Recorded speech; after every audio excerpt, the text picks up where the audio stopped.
from the Northeast campus at TCC. Hi, I'm Dr. Sarah Randall. I'm a psychologist in the area.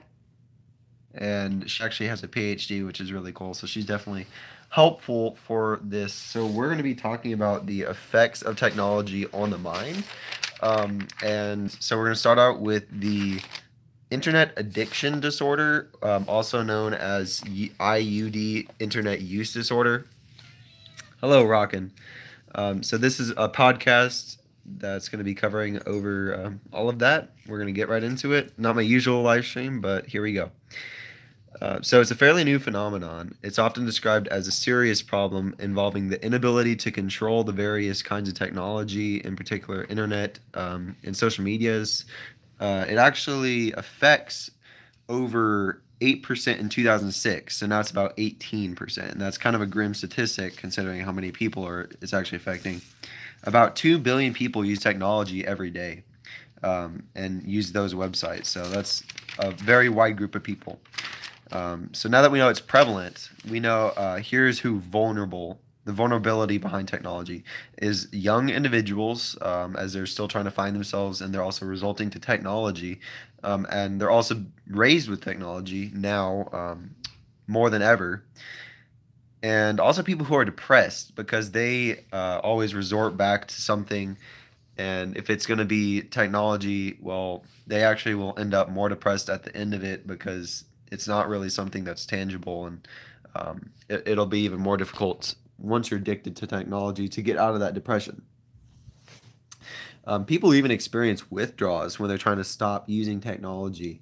And I've done surveys where the percent of people that use technology, well, first of all, everyone uses technology, but the percent of people that when they stop using technology experience anxiety is 75%. That was out of 25 people that I surveyed.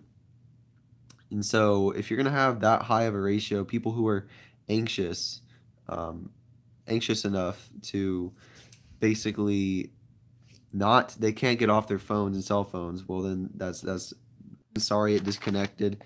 So reinforcement, it basically reinforces the reinforce reward section of the brain through variable ratio reinforcement schedule, which is basically what gambling is.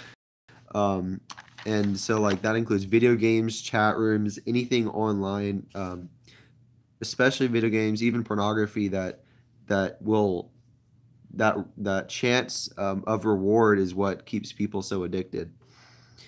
And another reason is because it covers multiple layers of the reward center.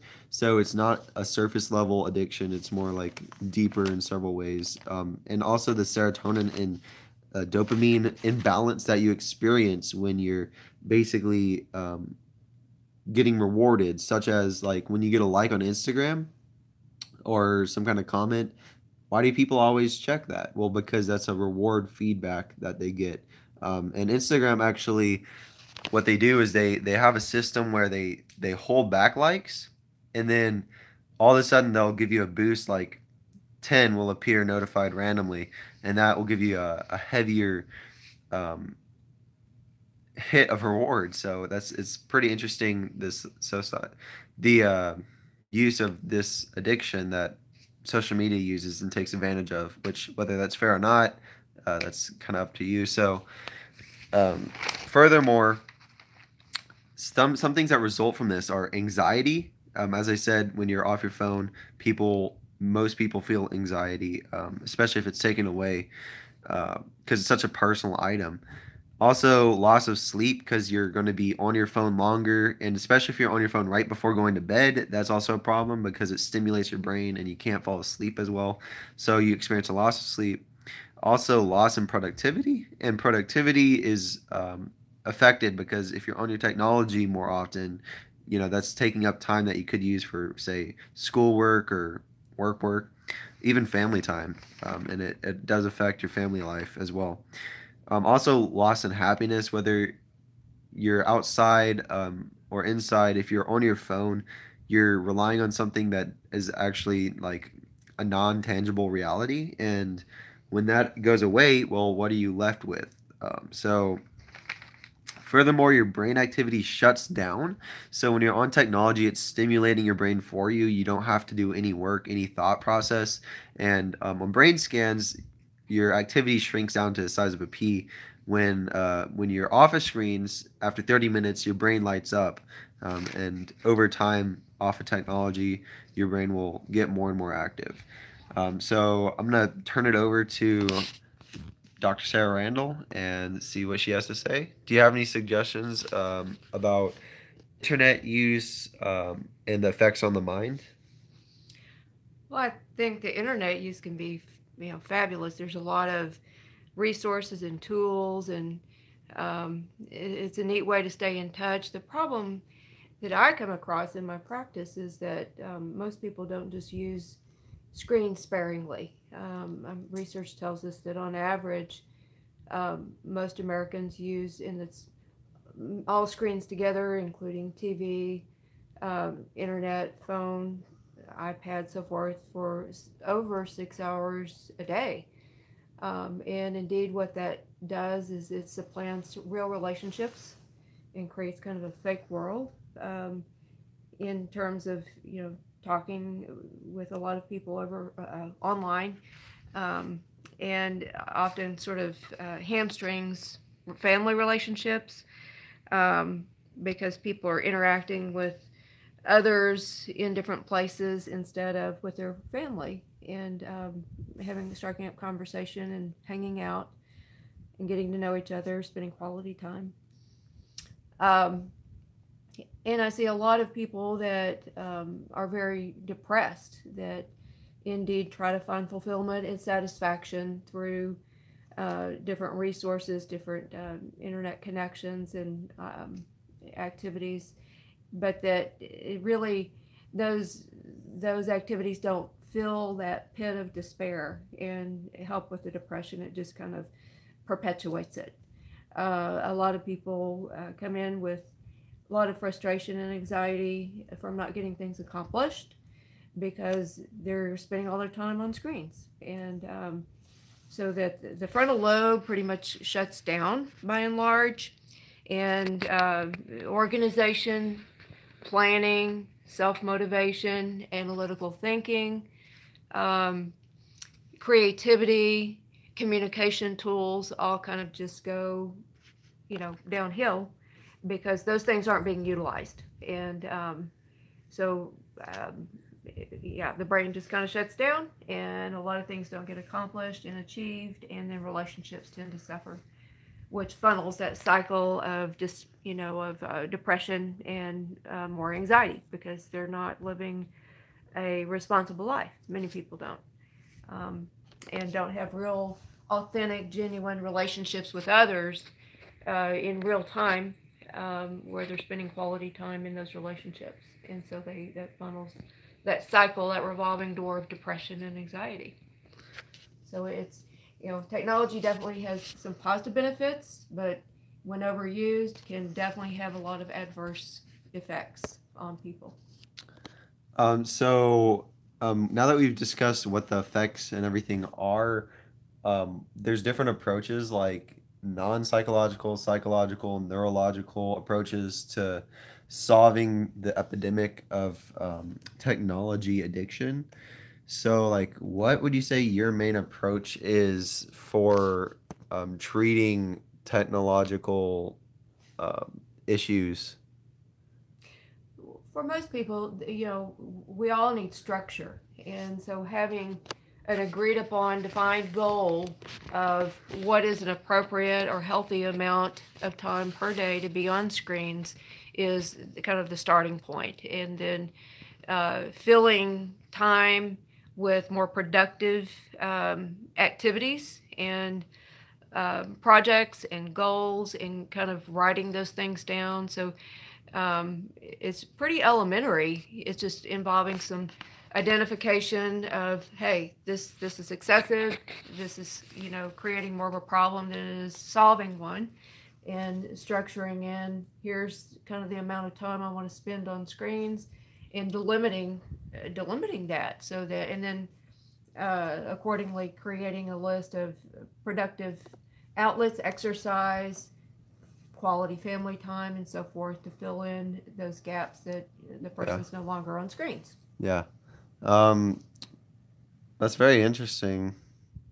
That so is that more of like a psychological approach, or is that Oh, this is kind of just a general sense of there's not basic to-do list, you know. yeah. Often those, because it supplants social relationships, that can be, you know, an area where we create some goals of creating real time, real authentic relationships with people and coming up with avenues to connect and do some quality time with Yeah. different groups or friends or family.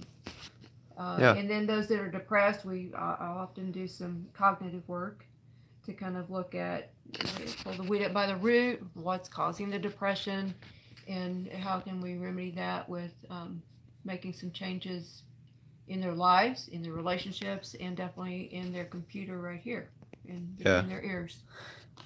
So one thing is called the Restart program. Let me show you. It's spelled kind of strange. So you have the lowercase re and then capital start.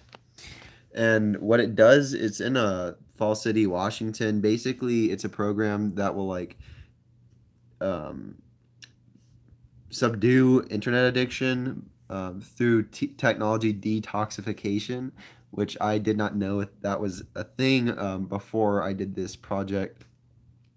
And it's no technology for 45 to 90 days. So, like, if you can imagine putting your phone away, putting your computer away, any music, any technology away for 45 to 90 days, I mean, you may not be addicted, but you may be in the process of getting addicted or um, relying possibly too much on technology. And I myself would have a hard time completely doing without technology, mainly because of school and how much we use technology in classes. So it's kind of like a necessity, but at the same time, you need to look at how often, like, if it's affecting your productivity, that's when it becomes a problem. If it's affecting your social life or anything, you're inside most of the time, then it's not healthy physically and or mentally. So do you have any more thoughts that you'd like to add, whether it's about the negative effects or maybe positive effects or um, any personal experience? Well, here's just a positive suggestion, and that would be because so often I observe families, even when we may go out to grab a bite to eat, sitting there around the table, when it should be a positive connection time of just hanging out, visiting, talking, catching up from the day. And it just is heartbreaking to see everyone just in a almost like a zombie style, you know, looking at their screen so that they're not connecting this way with their loved ones. They're connecting in this fake world of whatever they're looking at. And so, a positive suggestion would be to have, you know, family meal time, put the screens down. Screens are off limits, and at least, you know, for 30 minutes or so, have a moratorium on TV, screens, any screen, and just really focus on connecting and building bridges of connection with your loved ones, your family. All right. Well, thank you so much. So, this has been the How Technology Affects Your Mind podcast. We discussed the technology addiction that's going rampant, the causes and effects, treatment, even, and uh, Dr. Sarah Randall, intervention. Dr. Sarah Randall gave us insight on what it, like her personal experience with whether it's patients, how it affects it with depression, and she followed up with a suggestion at the very end to put technology away, especially during family time, and live in the moment. So, thank you so much, You and bet. peace.